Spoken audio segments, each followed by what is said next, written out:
শ্রাবন্তী। রান্নাবাড়ি ওই শ্রাবন্তীতে আপনাদের সকলকে ওয়েলকাম। কেমন আছেন সবাই? আশা করছি সকলে সুস্থ আছেন।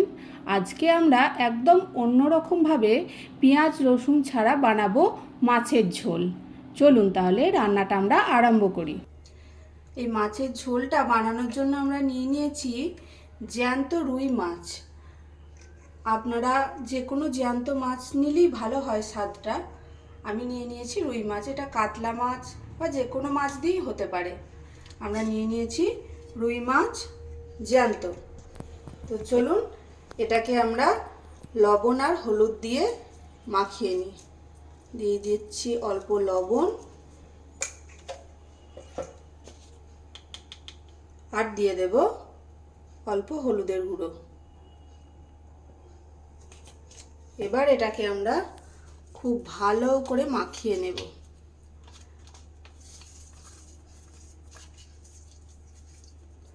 এটা মাখিয়ে আমরা 10 মিনিট বা 15 মিনিট মতো রেখে দেব, যাতে এর মধ্যে লবণ বা হলুদটা বেশ ভালো করে ঢুকে যায়। চলুন, মাখানো হয়ে গেছে। এবার এটাকে আমরা রেখে দিই 10 মিনিট মতো। এবার আমরা নিয়েছি দুটো টমেটো। এই টমেটো দুটোকে আমরা এই উপর থেকে আমরা একটু করে চিড়ে দেব। দেখুন আমি চিড়ে নিয়েছি দুদিক থেকে। এটাকে আমরা একটু গরম জল বসিয়েছি প্যানে, এর মধ্যে দিয়ে দেব। আর দিয়ে দেব অল্প একটু লবণ। একটু সেদ্ধ করে নেব এটাকে আমরা। চলুন ওটা সেদ্ধ হোক, আমরা নেক্সট স্টেপে যাই। আর এই ঝোলে দেবার জন্য আমরা নিয়েছি, আমার বাড়িতে একটু পটল ছিল, তো পটলটাকে আমরা একটু নিয়েছি। আর নিয়েছি আলু। আপনাদের বাড়িতে যেমন ভেজিটেবলস থাকবে সেরকম নিয়ে নেবেন। আর আমি নিয়েছি অল্প একটুখানি বড়ি।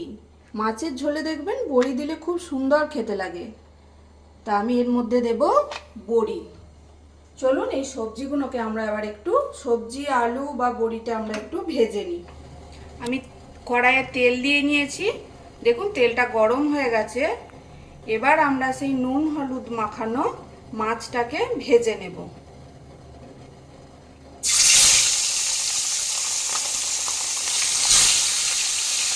মাছটাকে আমরা খুব বেশি না, অল্প করে ভেজে নেব। আমার মাছের এক পিঠটা ভাজা হয়ে গেছে। মাছটাকে এবার আমরা উল্টে দেব।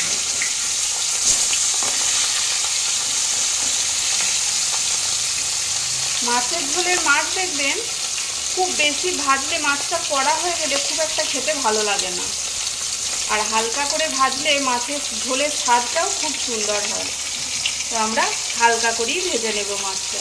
দেখুন আমার মাছটা ভাজা হয়ে গেছে, আমরা মাছটাকে তুলে নেব।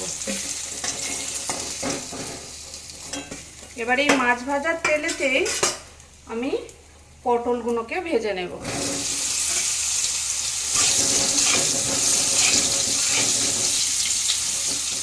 দিয়ে দেব অল্প একটু লবণ,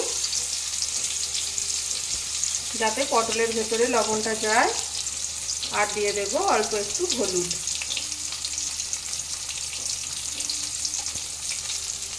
এবার এটাকে আমরা ভেজে নেব।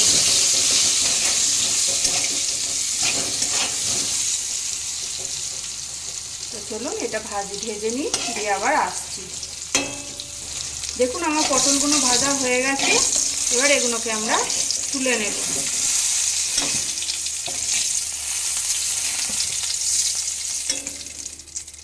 এবার ভেজে নেব আমরা আলুগুলো।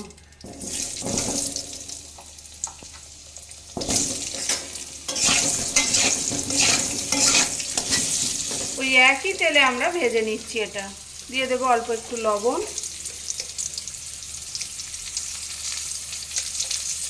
এবার এটাকে আমরা ভেজে নেব ভালো করে। আলুগুলো একটু ঢাকা দিয়েও ভাজতে পারেন, সেদ্ধ হয়ে যাবে। আমি একটু ঢাকা দিয়ে ভেজে নেব। দেখুন আমার আলুগুলো ভাজা হয়ে গেছে। এবার আমরা এই আলুগুলোকে তুলে নেব। আলুগুলো তুলে নিয়ে এই তেলের মধ্যেই আমরা ভেজে নেব বড়িগুলো। গ্যাসটাকে একটু কমিয়ে আপনারা বড়িগুলো ভাজবেন, যাতে বড়িগুলো পুড়ে না যায়। বড়িগুলোকে আমরা ভেজে নেব। আমার বড়ি ভাজা হয়ে গেছে, এবার আমি তুলে নেব বড়িগুলোকে। এবার এই সেদ্ধ করা টমেটোগুলোকে আমি তুলে নিয়েছি, দিয়ে দেখুন এর খোলাগুলোকে আমরা ছাড়িয়ে নেব। ধরলেই উঠে যাবে এগুলো, এরকম করে আমরা খোলাগুলোকে ছাড়িয়ে নেব।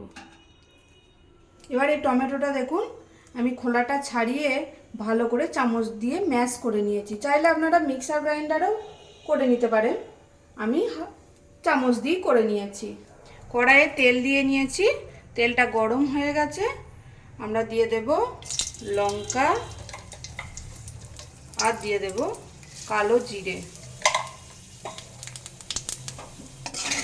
এবার একটু নাড়িয়ে নেব, দিয়ে এর মধ্যে আমরা দিয়ে দেব এই টমেটোর পেস্টটা।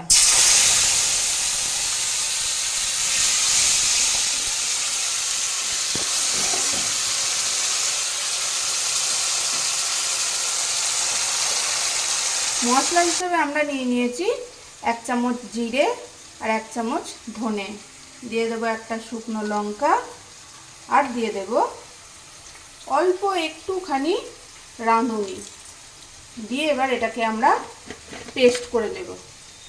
চলুন আমি পেস্ট করে আসছি। এর মধ্যে দিয়ে দেব আমরা ওই 2 টেবিল চামচ মতো আদা বাটা।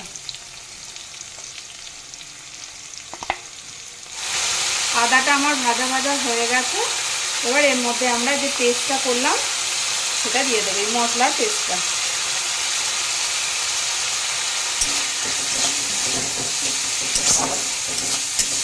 মশলাটা যাতে পুড়ে না যায় তার জন্য আমরা একটু অল্প জল দিয়ে নেব, দিয়ে আমরা এটাকে কষাতে থাকবো। এর মধ্যে দিয়ে দেব হলুদের গুঁড়ো,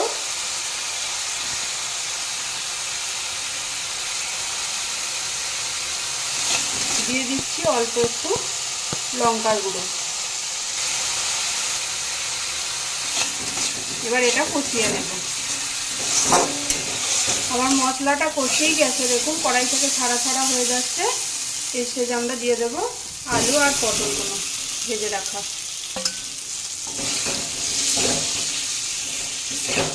দিয়ে এবার একটু কষিয়ে নেব।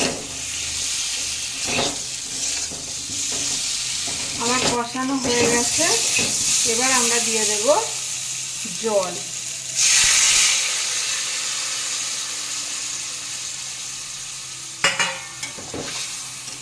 আর অল্প একটু জল দেব আমরা।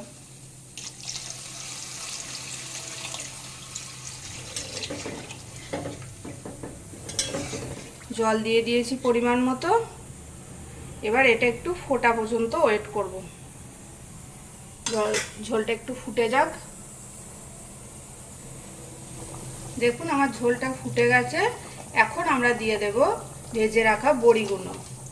বড়িগুলো এখন দিয়ে দিলে একটু দেখবেন ফুলে বড় বড় হয়ে যাবে।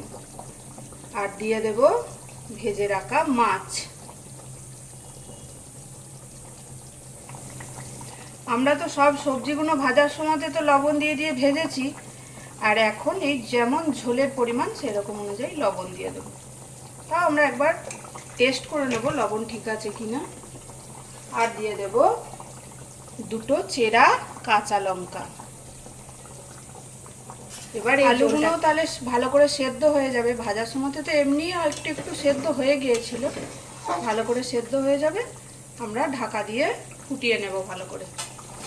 স্বাদটা ব্যালেন্স করার জন্য দিয়ে দেব আমরা অল্প একটু চিনি।